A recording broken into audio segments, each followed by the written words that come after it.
What is up everyone, Phil here, and welcome to another edition of the Hateful Truth video game review series, where I'm going to give you a maximum truth and minimum bullshit regarding the latest video game releases. And today we're going to be talking about another Xbox One launch title. We're going to be talking about a game that is the third installment in a very applauded, lauded series of games that on the Xbox One takes an interesting diversion, in my opinion, for the better. And you know, when it comes to Xbox One launch titles, if you want to know what are the ones to check out, you may want to listen to this review in depth, because I am going to really be describing Dead Rising 3 to let you know whether or not this is your cup of tea and this is the kind of game that you want to check out. Alright? So first of all, Dead Rising 3, similar to Dead Rising 2, does have co-op. However, once again, it is only online. Now, why the Xbox One in all of its next generation glory can't handle couch co-op for this, I don't know. And my question is, if it can't handle it, what's next gen about the console? You would expect that in a game where it's all about zombie survival, you should be able to play with your bud. And unfortunately, I couldn't. I had my friend John Rambo over on launch day of Xbox One, and we couldn't. We just had to do co-op commentary because there's no couch co-op, so that's important to know. Alright? So, Dead Rising 3 takes place several years. In fact, I believe the exact timing is something like 15 years after the end of Dead Rising 2. Alright? So there haven't been zombie outbreaks for a while. All of a sudden there's a massive outbreak in Los Perdidos, which in this case, Los Perdidos, I guess is supposed to be kind of a parody of LA. You've got different districts and different parts of the city that look different. One of them will look almost very similar to the Hollywood Hills, which if you played Grand Theft Auto 5 recently, you're going to see some startling similarities, although in this game at least they don't try to emulate, you know, piece for piece, the actual, like, Walk of Fame or anything like that. But number one, the very first change that happens in Dead Rising 3 that you're going to realize and say, holy shit, I didn't even know, it's completely open world. So unlike the other Dead Rising games where, okay, you're in a certain part of the map, you know, you can't go to the next part yet, oh, then halfway through the game it unlocks, you can go over there. No. Dead Rising 3 is open world from the first chapter. It is an open world map, 4 sections of Los Perdidos that are all connected by highways. And that's right. Another major change, vehicles are a huge and essential part of the gameplay of Dead Rising 3. You will need to be grabbing vehicles, whether it's a car, a truck, a van, a motorcycle, a steamroller, bulldozer. They're all in the game. And you can use these to go through the zombie hordes and get from place to place. You may be saying to yourself, zombie hordes? Yes. Los Perdidos is completely infested with zombies at all times. Those commercials that you saw on TV where you're just walking through the streets and there's hundreds of zombies are true. It's not some kind of a fake where they're trying to show off, oh, this is one small part of the game. No, at all times in Dead Rising 3 there is a shit ton of zombies. Alright? You play the character of Nick, excuse me, a mechanic who is in Los Perdidos during the time of the outbreak. He's with a group of survivors, including Rhonda, another mechanic, and a few other people. And over the course of the game, you're going to be going all around Los Perdidos, obviously doing story-based missions that are going to unfold, show you what exactly happened, how did the zombie outbreak happen, is there any relation to the previous events, you know, back in Dead Rising 2 and Dead Rising 1, or is this a total unique experience? You'll find a unique cast of characters, alright? There will be story-based missions that you need to do, and every time that you complete one, you'll get a phone call from some guy that supposedly is in some security room monitoring the entire city. They never really flesh out his character, but really he's just a means to an end. He's the person who tells you about survivors in the city who need your help.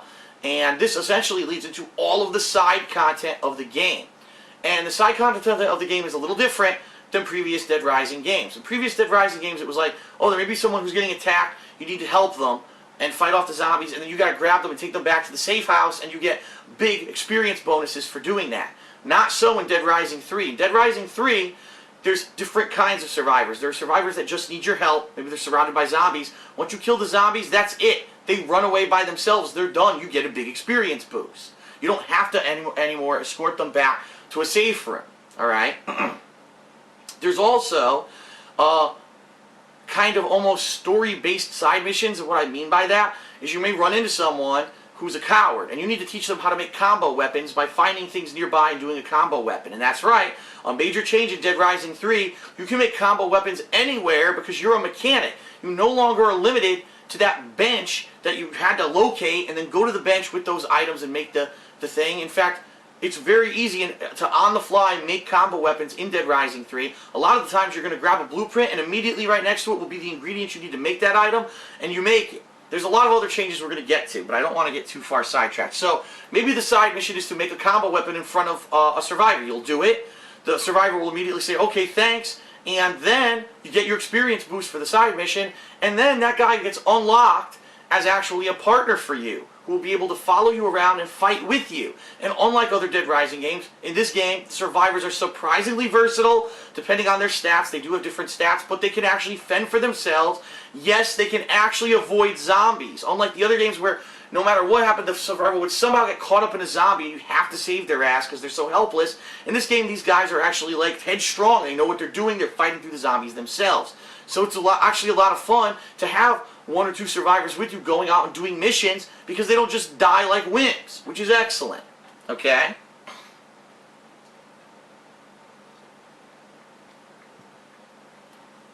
There are also going to be collectibles throughout the game. Many different kinds. Clothing, which as soon as you find, you can immediately equip. Obviously, the different items you can use to combine to make weapons. Let me tell you, there's an incredible amount of weapons in this game. Like, more than any Dead Rising before. Some classics do make their return, such as the spiked bat, the knife gloves, things like that. But there's a ton of new ones that are just so creative and interesting. There's one that emulates Iron Man's chest beam. He goes, the unibeam they call it, but he's going back and forth and vaporizing a bunch of zombies with his laser. Is just nuts. It's fun as hell. And let's talk about the collectibles, then we'll talk about some of the major changes to the game, which I feel were for the better, but some of you may feel are worse. Alright? So, collectibles. Blueprints, as I just mentioned. You will find blueprints all over the city. When you find a blueprint, usually the ingredients to make that are right next to it so you can make it. Alright? And that's cool because in a lot of other games you get the blueprint, but now you don't have the ingredients. Now you gotta fucking go wander around trying to find these, and it could take you hours to ever find them, and it's very frustrating. Here, you get immediate gratification when you find a blueprint, which is a good thing. Alright? Outside of that, there's a few other collectibles. I'm not going to go too much into detail. It's very similar to other Dead Rising games where you find the collectibles and they give you experience boosts and so forth. One of the major changes is the difficulty. The default difficulty of Dead Rising 3, okay, is much easier than Dead Rising 1 and 2. Much easier. And I'm not exaggerating here, I'm telling you. I only died once in my entire playthrough, and it was on the final boss. So it's that much easier than the previous games. Remember how much I struggled with Dead Rising 2 trying to play it by myself.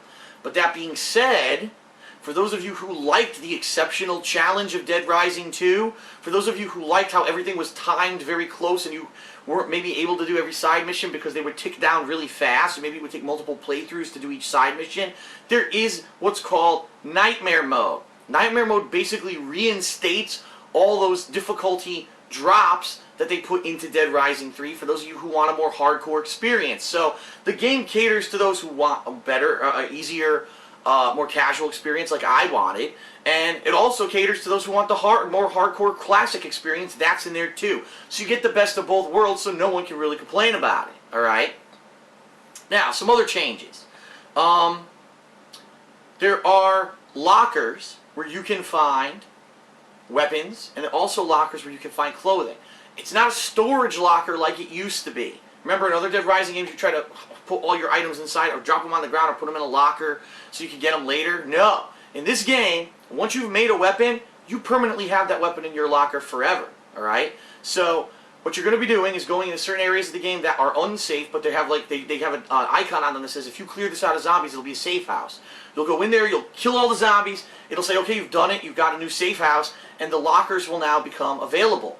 You can go to the clothing locker, and any piece of clothing you found throughout the game is in there. So you can mix and match whenever you want. I actually had some DLC outfits of both Frank West and Chuck Green in there that I could wear, or I did some hilarious outfits through the course of my playthrough. Now, you can also go to the weapons locker. The weapons locker, just like I said, if you find something, it's in there. So we're talking completed combo weapons, we're talking non-completed, so maybe you found one piece of one weapon but not the other. If you found that one piece and you've picked it up and had it in your hand physically, it'll now show up in your weapons locker, which is cool, because maybe you have one piece and not another to make this cool combo weapon. Alright, pick it up, put it down, and later on, once you have the other piece, you can put them together in your locker, which is awesome. Alright? Now, I think that the game developers realized that if they just gave you unlimited reign to any weapon you ever found, you could get it out of your locker, it would be too easy. So what they did, they put a limit. The locker has a certain limit of items you can pull out of it at a time. In fact, there are grades of weapon. There's like regular standard weapon, combo weapon, and then super combo weapon. The super combo weapons are rare, alright? They're rarer blueprints. They usually need 3 or more ingredients to make rather than just 2. And they do exceptional damage. There's one called the Flaming Grim Reaper. It's a scythe that actually has a flamethrower on it. It does tremendous damage. I used it to kill a bunch of bosses in the game, alright? And depending on the strength of the weapon, you're limited to how many times you can take it out of the locker before the locker has to recharge, which takes several minutes, if not, longer than that. I don't know because I never stood around to find out how long it actually took to recharge. But usually if you're going to take out one super weapon, one regular weapon, or 2 regular weapons, that's it. That's your limit. So you can never just go to a locker, oh, I have 8 inventory slots because I've been upgrading that the whole time. I'm going to take 14 weapons and be completely overpowered. No, the game does not allow you to do that. You are limited. Alright? Now, outside of just the main plot, which is you going from place to place, unfolding the story, doing certain kinds of missions, you're also going to have the side missions, as I said, which are different. Some of them it's save a survivor. Some of them a survivor needs to go from point A to point B. You have to escort them. Sometimes there's actually missions where you have to get collections. So, oh no, item collection. I know, but it's still in the game. I need this item. You have to go get it for them, and then they'll finally agree to come with you as a survivor. Another new addition to the game. Not only are vehicles a huge part of the game, there are garages where once you find a vehicle, you can spawn that vehicle at your garage, again, as I said, similar to the weapon locker, after a certain interval of time. You can't just spawn 5 cars, you spawn one and you have to wait, and once that time's up, you can spawn another one. Alright? But the cool thing is, the blueprints aren't just for weapons anymore, they're for vehicles. There's actually vehicle combinations in the game. So you put 2 smaller bikes together, you get what's called the mini bike that has armor and has a jet-propelled nitrous boost to plow through the mobs of zombies as you're going through the streets of Los Perdidos. There's a turret armored car that literally can shoot shotgun shots at zombies and clear a road for you, or maybe even shoot aimed, certain precision targets during certain missions. There's the coolest one in my opinion. I forget if it's called the Roller Hawk. I think that's what it was called. A combination of a steamroller and a motorcycle. It's one of the fastest in the game, and it has a steamroller thing in front that just flattens zombies, and you'll get so many ridiculous kills with this thing and so much experience points. It's fun as hell. It's definitely worth it to get it, if you can get it, okay, once you finally get the blueprint for it. So, at this point, I've pretty much described almost everything in the game. The only other addition is the psychos. As you know, in the previous Dead Rising games, there were these crazy-ass dudes called psychos who were just completely zany, off-the-wall characters, and they were boss fights. If you fought them, you got additional experience points. Sometimes you got rare items. Same thing in this game, alright? What I can tell you is this: the psychos are much easier to kill in this game than they were in previous Dead Rising games. Again, they've toned down the difficulty. They made them a lot more straightforward. In a lot of those games, it was like, well, you need to know that a certain weapon is effective against them, but they're like a fucking tank and they take 5 billion hits to kill. Not in this game. In this game, you can pretty much, if you go into any boss fight with 1 or 2 healing items and a ton of good weapons, you're going to bull right through them, alright? So in that regard, a lot of people might be disappointed. They like the difficulty of the Psychopaths. Keep in mind, you can still play it on hardcore mode, and they get all that difficulty back, alright? The psychos in this game are based off of the 7 deadly sins. So, just think about this.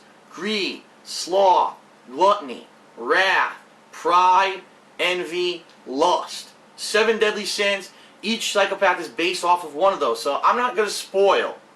But why don't you just think about some of the insane things they could do with psychopaths based off of those sins. Gluttony, lust, you know what I mean? And let me tell you, they're insanely off the wall. This game is not for kids. Lots of sexual references, lots of perverted stuff in it, an incredible amount of gore. Do not let kids play this game, let me warn you right now, okay? So, essentially, what they did with Dead Rising 3, they took all the complaints of the more casual gamer from Dead Rising 1 and 2, they listened, and they realized that, especially for this being an Xbox One launch title, you wanted it to be open and accessible to the largest denominator. And so what they did is they made an easier mode that is the standard mode of the game, and the harder mode that the more hardcore, longtime fans of the series can play. I'm going to go as much to say this is the most improved game series I think I've ever played. Alright? The amount of improvements that they made, all the bugs from Part 2 were gone. Remember in Part 2 how frustrating it was? You had to find a toilet to save. Remember how in Part 2 really didn't autosave that much, and if you forgot to save for a period of time, you died, you're fucked. You had to completely replay hours of gameplay. In this game, you could save anywhere on the fly just by pressing start, and it has checkpoints. So even if you forgot to save, oh darn, well, you're at the beginning of a boss fight, you died to the boss, you're not fucked. The game will start from the beginning of the boss instead of making you completely replay entire spans of the game. Genius! You know what I mean? I did not play the co-op, so I cannot personally attest myself any experience to the co-op of the game, but from what I've been told, the co-op is exceptional. They fixed all the problems from the Dead Rising 2, people dropping, the game not saving properly. If you save, it drops the co-op partner from the game. Apparently all that stuff is fixed, and the co-op is now seamless. I don't know. I didn't play it. I'm giving you a perspective from a single player, alright? So,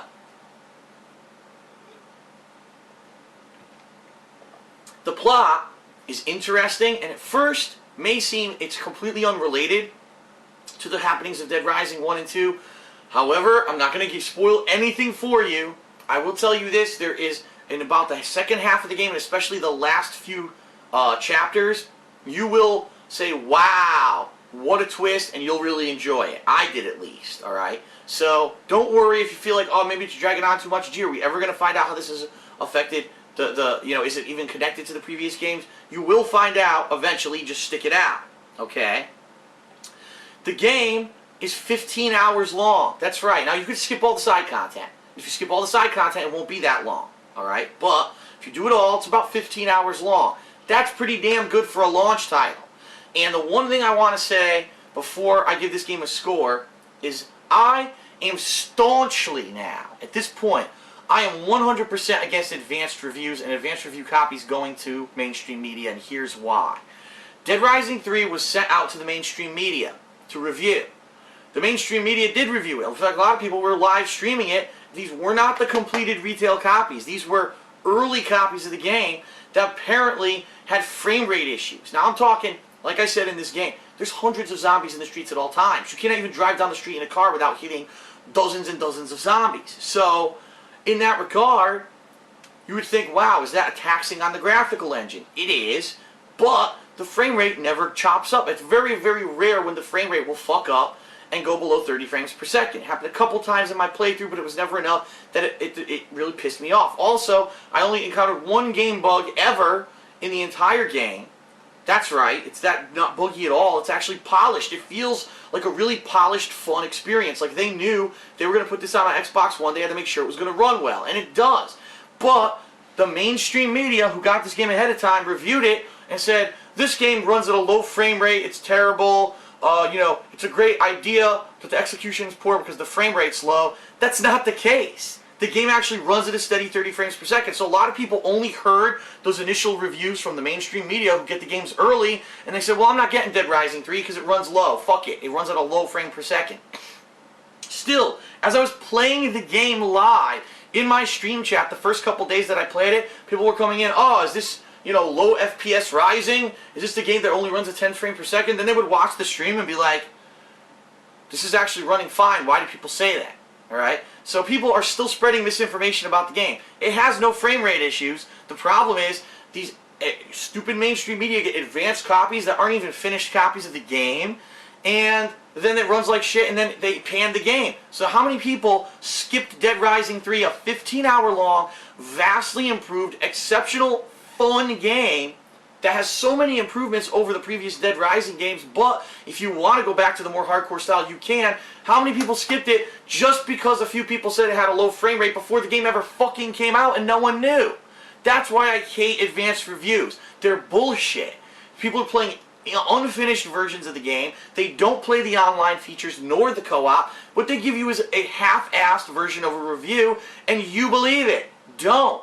I'm here to tell you, if you want real reviews, trust real gamers who have been doing this and want to tell you legit information and aren't just doing it for a fucking paycheck. It's bullshit. Anyone who reviewed this game ahead of time and had an advanced copy, had an inferior copy, it was fixed by launch. It's bullshit for these games now to be paying on to look at Metacritic now, you know what I mean? Those low scores are there. And there's nothing you can do about it because Metacritic won't fix it and say, oh, well that wasn't the right game, so adjust the score. They don't give a fuck. So, this game is exceptionally good. This is one of my favorite games of the year. I know that you might be saying, wow, a launch title is one of Phil's favorite games? Yes. I'm going to give Dead Rising 3 a 9 out of 10. Alright? A 9 out of 10. It almost was epic. The only thing is, the kind of game it is, it's not, how can I say? It's not up to the story aspects of games such as BioShock Infinite, The Last of Us, stuff like that from earlier this year that really would be Game of the Year material. Is it Game of the Year material? No, but it's close. And I feel that if Dead Rising 4, alright, if they can up the graphical quality a little bit, what I mean, the detail and stuff like that, Dead Rising 4 could be a Game of the Year contender if they do it right. So, I like this game a lot. I think it was very well done. Dead Rising 3, a 9 out of 10. Out of all the games that I've played for Xbox One, it's one of the best. Alright? This is a game you definitely got to check out if you're getting an Xbox One. This is a game you shove up a cow's anus. This is a game you actually buy for the Xbox One because it's quite good. Alright? So Dead Rising 3, an exceptional game. Check it out, especially if you're a fan of the series. And if you're getting an Xbox One, it's a must-have. If you're not getting an Xbox One right away, when you do, pick up this game. Don't miss out. It's exceptionally good. Okay, so that is it for the Hateful Truth video game review of Dead Rising 3. I hope you find maximum truth, minimum bullshit. Hope you found it informative. I'll see you next time for another edition of the Hateful Truth. Thanks a lot for watching, everyone. I'm Darkside Phil. See you later. Peace out.